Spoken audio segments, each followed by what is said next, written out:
If you are a woman that has changed your name from your birth certificate, let's say through marriage, and you took your husband's name, you are no longer eligible to vote if this bill passes the Senate. Yeah, this isn't entirely true. The bill could create a couple problems for married women, but there are ways to avoid issues. Let's talk about it. H.R. 8281, otherwise known as the SAVE Act, is a Republican-sponsored bill from Texas that just passed the House. The main purpose of the bill is to ensure non-U.S. citizens cannot vote. Now, it is already illegal for non-U.S. citizens to vote. There are requirements in place, such as providing a social security number, and in some states, voter identification at the polls. The SAVE Act would have even more requirements, and yes, can cause a couple of issues for other American citizens. According to the bill, in order to vote in federal elections, you would need to provide proof of citizenship through documentation. The bill outlines several different types of documentation that can be used to validate U.S. citizenship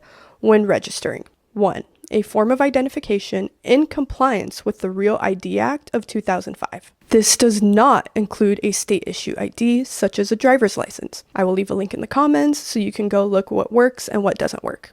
A valid U.S. passport, and a military ID service record. If you have either of these 3 items, then you are good. You do not need anything else. Meaning, no matter if you got your name changed or what your situation is, if you bring a valid U.S. passport, then you are good to vote. However, if your proof of citizenship does not meet the criteria, then you will need to bring a second form of documentation. So for example, if you bring a state-issued ID, such as a driver's license, then you will also need to bring a second form or proof of citizenship.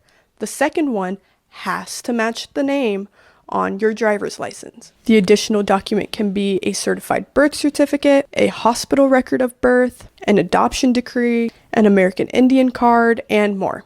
So again, you do not need to bring your birth certificate in every case. People seem to think that no matter what, your birth certificate needs to match your driver's license. This is not true. You can bring your passport alone without any other form of identification and still be eligible to vote. So yes, this could cause some issues for married women, but there are ways to ensure that it doesn't. Just make sure your passport is updated. I'm getting mine updated next week. Hope this helps, and if you have any other questions or comments or concerns regarding this bill, please let us know. We're happy to help.